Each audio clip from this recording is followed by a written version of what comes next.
National Weather Service in Marquette has issued a severe thunderstorm warning for northeastern Delta County in south central Upper Michigan, Schoolcraft County in east central Upper Michigan, southwestern Eldred County in north central Upper Michigan, until 8:30 p.m. Eastern Daylight Time.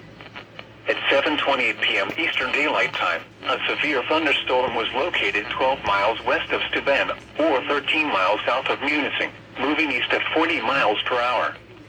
Hazard, quarter-size hail. Source, radar indicated. Impact, damage to vehicles is expected. Locations impacted include Munising, Pictured Rocks National Lakeshore, Autrain, Germfask, Sunny, M94 between Steuben and Manistee, Blaney Park, Shingleton, Steuben, M28 between Shingleton and Sunny, Christmas and Chicago Lake.